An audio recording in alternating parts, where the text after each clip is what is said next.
Happy Monday bafowethu, Sithembe niyaphila. Bafowethu. Khona sisahlezi kulama commission akhona amabili. Sonke sivale kahle uNdosi uMagaye ubheka icele. Lapho khona kade ethula khona ubufakazi bakhe. Kuvele ngokusobala ukuthi uSenzo Mchunu lied under oath.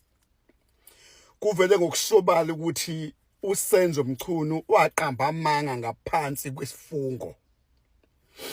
Yezinye izinto ke lezi kufanele ukuthi ziqashele ukuthi uma usuke lapho uphakamisa isandla sakho sobunene uthi inkosi ngisize konke ngizokusho kuzobe kuyiqiniso. Kufanele wazi ukuthi wenzani. And kufanele sibuye sazise ukuthi athina ama consequences okuphakamisa isandla uphinde ubuye uqamba amanga phansi kokufunga. uSenzo Mchunu yes, the man is a joke.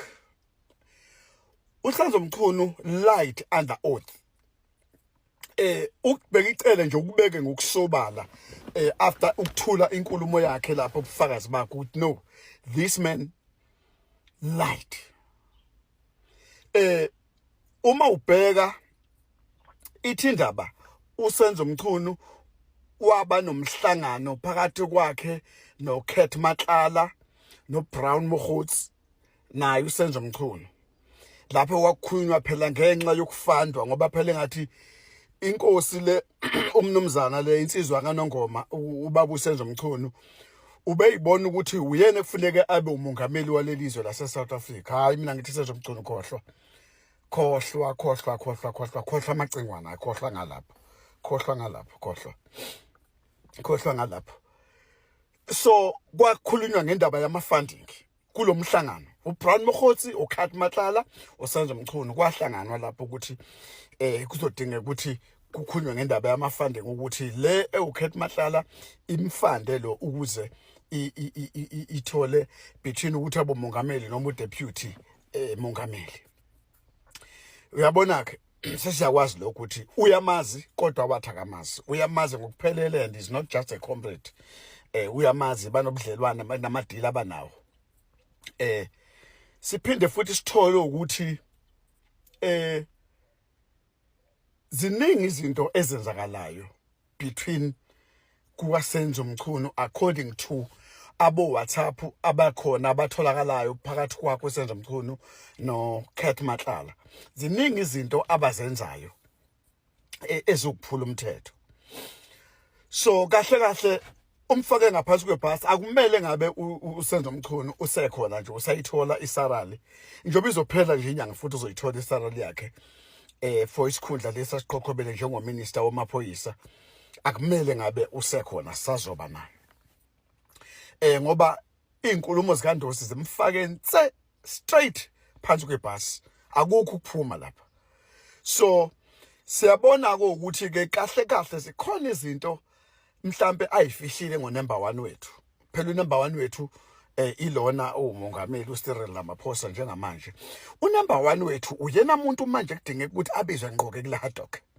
Yabona la kwi-hotdog funeka abizwe lapha ku-number 1 wethu. Abizwe lapha kwi-hotdog abizwe u-number 1. U-number 1 ileli idale ephethe izwe umongameli uCyril Ramaphosa. Akabizwe lapha akayophenywa na akebuza uyamazi yini uKurt Matlala? Uyamazi yini uKurt Matlala? Sibonke uzothini.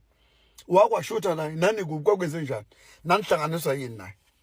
Yabo ngoba bakwazi bathanda ukuphika abazi ukuthi kunezinto kunezithombe abafowethu ayikhona ekade za security eyindala engezintsha manje.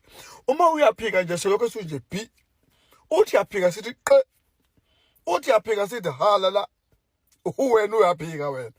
So ke ziningi izinto ekufuneke nalo okuyena njengamanje number 1 wezo aziphendule bafowethu.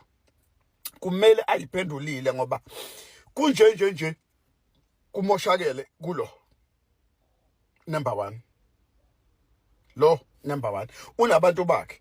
And futhi lo number 1 ifuneke kuvulwe. Yabona lesikhwama lesector CR17 lapha ekuvela khona bonke abantu abadonate ngoba ukhona lo Kurt Matlala.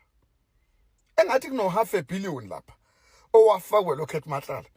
and kulama donation uyobona kuzovela ngisho amajaji amaningabi la. Ngoba wafethu uyabona amajaji ethu ase South Africa amaningi akhohlakele, acorrupt, acaptured kakhulu. Uzobona njoba kufihlwa nje lapha kufihlwa ngoba kuyaziwa ukuthi khona abajijela o 15, khona abajijela o 100, khona abajijela o 15 million, khona abajijela o 8, khona abajijela ama million, khona lapha emajajeni. Ukuthi kahle lo number 1 verse yena wayithenga lento ukuthi abomongameli. Dina nani vote nje ngoba kwakuchitha isikhathi nje. Wabuthenga ubongameli. So ke kulungile ke bafowethu kodwa kufanele ubulungiswa bube khona. Khona sasiyalazi iqiniso ukuthi i-justice system yethu iyi-mess, iyi-nonsense i-justice system yethu ayikho. Kuphela kuhlale njalo kwenze kuyochibiyelwa kubantu okuyibona abakhohlakele ababulala izwe, ababulala izingane zethu, ababhizi befaka ingane zethu kuma drugs, abenza zonke nonsense. They busy being giving more power than us. Hayibo. Sizaphinde nina abantu bama politicians sinivotele kanti sinivotele nisidayisi. Kanti ninjani umthethweni nina? How are you verse? Hayibo. Sengivala ke. Ngiyezwa kuthiwa la kwelengabathi